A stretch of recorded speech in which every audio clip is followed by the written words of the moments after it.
Tension continues in Pakistan-occupied Gilgit-Baltistan, where a recently imposed strict curfew and heavy deployment of security forces disrupted normal life.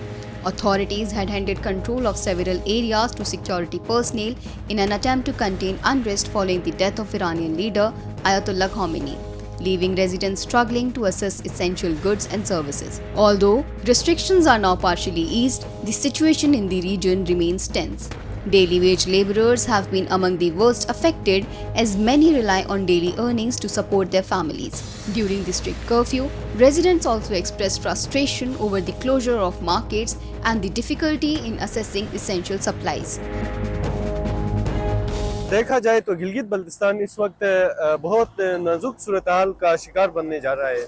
उसके अलावा यहाँ पे देखा जाए तो तकरीबन 3 दिन के लिए कर्फ्यू नाफिज किया गया है और जो है ना सिक्योरिटी फोर्सेस के हवाले किया गया है। तो ये कदम जो है ना बहुत ही डेंजरस और बहुत ही मुश्किल हो सकती है अवाम के लिए, क्योंकि देखा जाए तो अवाम के लिए रमज़ान के महीने में सहरी के लिए और इफ्तारी के लिए बहुत सारी मुश्किलात का सामना करना पड़ रहा है, इसलिए कि इफ्तारी के वक्त उनको कुछ सामान चाहिए होते हैं। उसके अलावा यहाँ पे अक्सर ऐसे लोग रहते हैं कि दिन को मजदूरी करते हैं और शाम को जो है ना शाम के लिए वो खर्चे ले लेते हैं। तो उन लोगों के लिए बहुत ही ये जो कदम है ये बड़ी ही मुश्किल साबित हो रही है कि उनकी ज़िंदगी के लिए, उनकी ज़िंदगी के असरात के लिए उनकी ज़िंदगी पर बहुत सारे असरात पड़ सकते हैं। The developments once again raised concerns about the governance of illegally occupied regions in Pakistan. Instead of addressing public concerns, the imposition of curfew and heavy security presence restricted movement and disrupted livelihoods, leaving residents struggling to manage basic necessities. कशीदगी की वजह से, security forces की firing की वजह से 7 गिलगित में जबकि 4 बल्तिस्तान में शहादतें हुई या अफराद जाँ बहक हुए और मुतअद्दिद ज़ख्मी हुए। रात 12 बजे से आज दिन 12 बजे तक कर्फ्यू था। कर्फ्यू की वजह से बहुत सी मुश्किलात हैं देखने को मिला। रात को जब हम ऑफिस से घर जा रहे थे तो दुकानें सारी बंद थी, जो ज़रूरियात की चीज़ें थी वो न मिल सकी।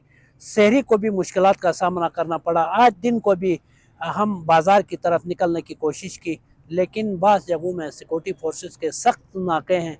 बेशक नाके आवाम की जान और माल के तहफ़्फ़ुज़ के लिए लगाए गए हैं, लेकिन इतने आम लोग जो हैं वो मुतासिर हैं। बाज़ार सौदे के लिए नहीं जा सकते, कई चीज़ ख़रीदारी के लिए नहीं जा सकते, इस वजह से टाइम कम रखा गया है। तो मैं ये हुकूमत और ज़िली इंतज़ामिया से पुरज़ोर मुतालबा करता हूँ, ये 4 घंटे और 3 घंटे वक्फे के बजाय मुकम्मली जो कर्फ्यू है उसका ख़ात्मा किया जाए, ताकि जो रोज़ादार है, आम शहरी हैं या मज़दूर तबका है, स्टूडेंट हैं, जिनको मुश्किलात है, वो अपने अपने ज़राए से वो अपना आमदन कमा लें ताकि अपने बच्चों का पेट पाल सकेंगे।